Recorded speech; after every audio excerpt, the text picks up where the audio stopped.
दोस्तों, क्या होगा अगर आपके अंदर बेइंतहा ताकत आ जाए और एक ही दिन में तुम नॉर्मल इंसान से सुपर ह्यूमन बन जाओ। कुछ ऐसा ही होता है हमारी आज की कहानी में एंजो नाम के एक आदमी के साथ, जो कि एक न्यूक्लियर वेस्ट में गिर जाता है। इससे उसके शरीर में काफी ज्यादा पावर्स आ जाती है, लेकिन बाद में इन पावर्स का वह किस तरह से इस्तेमाल करता है, चलिए जानते हैं आज की इस कहानी से, जिसका नाम होता है दे काल्वे जिंग। इसके बाद हम एंजो को देखते हैं, जो कि रोम में रहने वाला एक साधारण सा चोर है, जो कि अक्सर छोटी मोटी चोरियां करता रहता था। अगली सीन में हमें उसे पुलिस से बचकर एक घड़ी चुराकर भागते हुए देखते हैं। अब पुलिस से बचने के लिए वह एक नदी में कूदकर एक दीवार से चिपक कर खड़ा हो गया, ताकि वह पुलिस की नजर से बचा रहे। खैर, पुलिस के वहां से जाने के बाद वह ऊपर चढ़ने के लिए नदी में एक बैरल पर पैर रखता है। जब उसने ऊपर चढ़ने की कोशिश करता है तो वह बैरल टूट जाता है। उससे उसका पूरा शरीर बैरल के अंदर मौजूद एक न्यूक्लियर वेस्ट में डूब गया, लेकिन फिर भी वह किसी तरह खुद को संभाल कर अपने घर जाने लगा। लेकिन रास्ते में उसकी तबीयत बिगड़ गई और उसके मुंह से एक अजीब सा काला टार्क बाहर आने लगा। घर जाकर उसने इसी तरह के काले टार की उल्टी की और उसे भयानक खांसी हो गई थी। लेकिन अगली सुबह जब वह उठा तो उसे काफी अच्छा महसूस हो रहा था। इसके बाद वह अपने पड़ोसी और अपने गैंग लीडर सार्ज से जाकर मिला, ताकि वह उस घड़ी को बेच सके। सार्ज फेबियो नाम के गुंडे के लिए काम करता था, जो कि इतना गधा था कि उसने एक बार अपने आदमी को सिर्फ इसलिए मारा था क्योंकि वह गलत रंग का फोन चुरा लाया था। उधर सार्ग ने एंजो से उस घड़ी के लिए 100 यूरो दिए और फिर उसे अपने एक ड्रग्स डील में चलने के लिए कहा।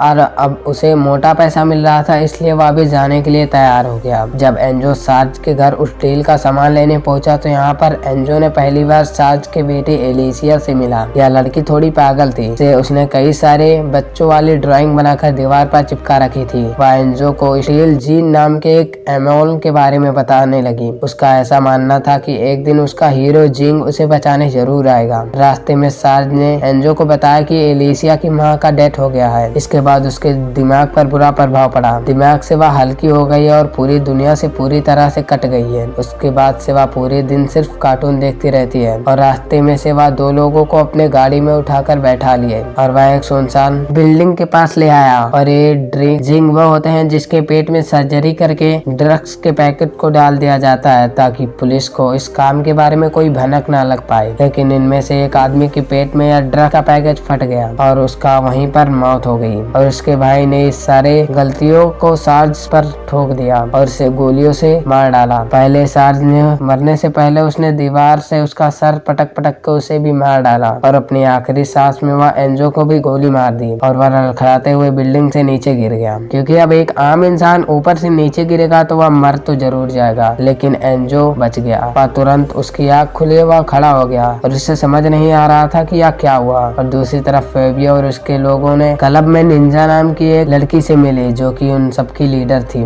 उसने फेबियो से ड्रग्स के बारे में पूछा तो वह झूठ बोल दिया कि सब बढ़िया रहा, क्योंकि अगर उसने बता दिया कि उसके ड्रग का तो वाट लग गया तो वह उसे मार डालेगी। जब एंजो घर लौटा तो एलिसिया उसे अपने फादर के बारे में पूछने लगी, लेकिन उसे कोई जवाब नहीं देकर वह अपने फ्लैट के अंदर चला गया। लेकिन इसके जवाब न देने के बावजूद भी एलिसिया उसकी फ्लैट का दरवाजा खटखटा रही थी। अब इस चीज से तंग आकर एंजो ने गुस्से में दरवाजे पर घूसा मार दिया, जो कि दरवाजे के आर पार निकल गया। यह देखकर वह हैरान रह गया कि अबे इतनी ताकत मेरे अंदर कैसे आ गई। जिसके बाद उसने अपनी अलमारी को धक्का मारा, जिससे उसका अलमारी तेजी से दीवार में जाकर चिपक गई। अब वह समझ गया था कि उसके अंदर काफी ज्यादा पावर्स आ गई है और वह एक सुपर ह्यूमन स्ट्रिंग बन गया है। लेकिन एक चोर कहाँ ही सुधरने वाला है, इसलिए वह उसी रात एक ATM मशीन को उखाड़ लाया और उसमें से निकले हुए पैसे उसने ढेर सारे खाना खाए और उसी वक्त उसके जख्म भी बहुत जल्दी ही ठीक होने लगे। उसके कंधे पर जो गोली लगी और उसका घाव था वह घंटों भर में ही ठीक हो गया। तो वहीं नीचे फेबियो और उसके आदमियों ने एलिसिया से उसके फादर सार्ज के बारे में पूछना शुरू कर दिया, क्योंकि उन्हें लग रहा था कि सार्ज उनका ड्रग्स लेकर भाग गया। लेकिन एलिसिया को सच में कुछ नहीं पता था। वह चुपचाप डरी सहनी वहीं खड़ी रही। तभी अचानक एंजो खिड़की तोड़कर एक मास्क और एक हुडी पहनकर कमरे में आया। अब अपना बेसुमान ताकत के चलते उसने इन सारे गुंडों को पल भर में ही चटनी बना दी। गुंडों ने समझ गया कि उससे वह जीत नहीं पाएंगे, इसलिए वह उसके सामने हाथ जोड़कर वहां से निकल गए। यहाँ से उसके बाद एंजो एलिसिया को अपने फ्लैट में ले आया ताकि वह सेफ रहे। एलिसिया को लग रहा था कि वह उसका एलिमियो वाला हीरो जिंग है और आखिरकार इस तरह से वह उसे बचाकर ले आया और उसकी कंडीशन देखते हुए उसने भी उसकी हाँ में हाँ मिला दी। दूसरी तरफ फेबियो ने एंजो की ATM मशीन चुराने वाली वीडियो देख ली, जो कि CCTV फुटेज में थी और वह इंटरनेट पर काफी ज्यादा वायरल भी हो रही थी। उसे यकीन हो गया था कि यह वही आदमी है जिसने उसने कुछ दिन दिन पहले की धुलाई की थी। तभी फेबियो का साइड हैंड एंटोनियो वहाँ पर आया और उसने फेबियो को सलाह दी कि उन्हें निंजा का पैसा जल्दी से जल्दी लौटा देना चाहिए, लेकिन फेबियो कहता है कि नहीं बेटा, इसके बावजूद भी वह बैंक की गाड़ी लूटने का प्लान बना रहा था और इसकी प्लानिंग वालों पहले से ही करे थे। दूसरी तरफ एंजो को भी साथ के डॉक्यूमेंट में इस गाड़ी को लूटने का प्लान मिला। अगले दिन फेबियो और उसके बाकी लोगों ने हथियार के साथ उस गाड़ी का इंतजार करने लगे, लेकिन एंजो ने उसे पहले ही उस गाड़ी को रोक लिया और सब कुछ लूट कर फेबियो ने एंजो पर गोलियों की बौछार कर दी। उस पर इसका कोई असर नहीं हुआ और वह वहाँ से बचकर भाग गया। उस रात में एंजो और एलिसिया ने एक साथ बैठकर एलिसिया का फेवरेट एनिमी को देखा। एंजो जब थोड़ा एलिसिया के करीब आया तो वह डर गई और जोर जोर से रोने लगी। उसके बाद हमें पता चलता है कि उसकी बीती हुई जिंदगी में उसका किसी ने इस्तेमाल कर दिया था। खैर, अब अगले दिन वह एंजो के बारे में अपने फादर को बचाने को कहने लगी। इसके बाद एंजो ने उसे एक बहुत ही बड़े पार्क में लेकर गया,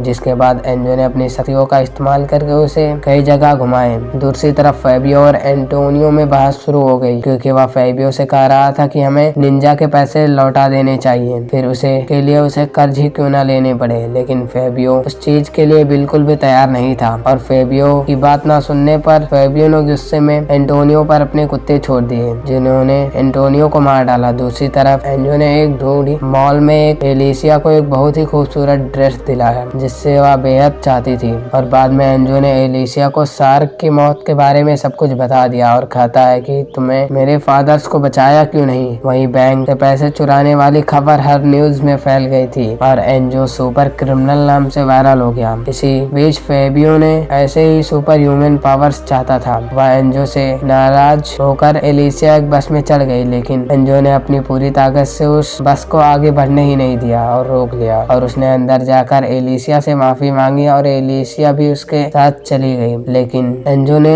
भूल गया था कि वह अपना टोपी और मास्क नहीं पहन रखी है। जब उसने अपने आसपास देखा तो उसके चारों तरफ सब लोग वीडियो शूट कर रहे थे। वह जल्दी से एलिसिया को लेकर यहाँ से रफा दफा हो गया। वहीं दूसरी तरफ कोई भी चारा नहीं बचने पर अब फेबियो ने अपने दूसरे लीडर दोस्त से पैसे उधार लिए ताकि वह निंजा का पैसा दे और उससे पीछा छुड़ा सके। और जल्द ही निंजा भी अपने आदमियों के साथ यहाँ पहुंची और टाइम पर पैसे न मिलने पर वह बहुत गुस्सा थी, इसलिए जल्द ही इन दोनों ग्रुप में फाइट शुरू हो गई और भयानक गोलियां चलने लगी। और आखिरी में फेबियो और निंजा ही जिंदा बचे और अपनी लोकेशन पर पहुंचकर जब फेबियो ने देखा कि इसके सारे गुंडे मारे जा चुके हैं और तभी एंजो भी बस को रोकने वाली वीडियो टीवी पर वायरल हो गई थी। यह देखते ही फेबियो ने उसका चेहरा पहचान लिया और उसे ढूंढने निकल पड़ा। दूसरी तरफ एंजो और एलिसिया भी दूसरी शहर भागने की तैयारी में थे, क्योंकि पुलिस को एंजो की हुलिया का पता लग गया था। ये दोनों एक होटल में जाकर रुके, जहाँ पर फेबियो अपने गन के साथ आ पहुंचा और यहाँ आते ही उसने एंजो पर अपने बेहोश होने वाली गन से शूट कर दिया और एंजो वहीं पर बेहोश हो गया। जब एंजो की आँख खुली तो वह फेबियो ने उसे टेप से पूरी तरह से बांध दिया था और उसने एलिसिया की जान के बदले उसे अपनी सुपर ह्यूमन स्ट्रिंग के राज बताने के लिए कहा। उसने कहा कि एलिसिया की जान बचाने के लिए एंजो उसे नदी किनारे ले आया और पूरी बात सुनाई, लेकिन फेबियो को उस पर यकीन नहीं हो रहा था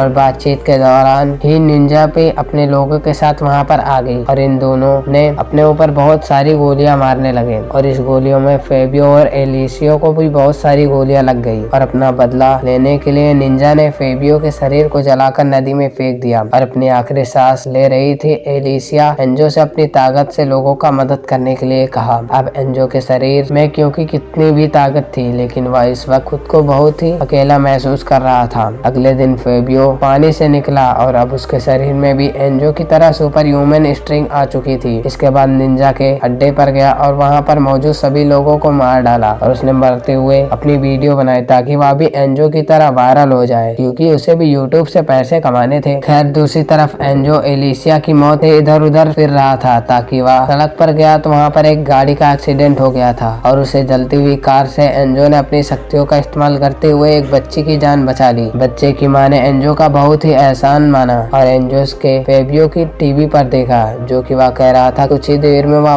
बम ब्लास्ट करने वाला है और फ्रांस के सबसे बड़े स्टेडियम में, सिर्फ इसलिए क्योंकि उसका मन कर रहा है, वह मजे के लिए यह सब कर रहा है, वह कोई भी खास वजह नहीं है। इसलिए एंजो स्टेडियम पहुंचा जहां पर हजारों लोग मैच शुरू होने का इंतजार कर रहे थे। यहाँ पार्किंग में उसे फेबियो मिल गया जिसके हाथ में बम था। उसने यहाँ पर एक जोरदार लड़ाई शुरू हो गई, लेकिन फेबियो मौका देखकर स्टेडियम के अंदर भाग आया और उसका पीछा करते हुए वहाँ पर आ गया, लेकिन इससे पहले कि वह उसे रोक पाता फेबियो ने बम को एक्टिवेट कर दिया, जिसके बाद एंजो बम को उठाकर नदी की तरफ भागने लगा ताकि वह बम को लोगों से दूर पहुंचा सके। एंजो बम को नदी में फेंकने ही वाला था कि तभी फेबियो ने उसे धक्का दिया और उसे गिरा दिया। वो बम ब्रिज पर ही जाकर गिर गया और उसे फटने में सिर्फ 1 ही मिनट बाकी था। जब बम फटने ही वाला था तो एंजो ने बम और फेबियो के साथ ही ब्रिज के नीचे छलांग लगा दी। उस धमाके में फेबियो मारा गया और उसका सारा शरीर नीचे गया और उसका सर ऊपर ब्रिज से आकर गिरा। और इसी के साथ दोस्तों यहीं पर मूवी खत्म होती है। तो मूवी कैसी लगी, अच्छी लगी तो वीडियो को लाइक करके चैनल को सब्सक्राइब करें। मिलते हैं फिर से ऐसे ही नेक्स्ट वीडियो में, तब तक के लिए बाय बाय।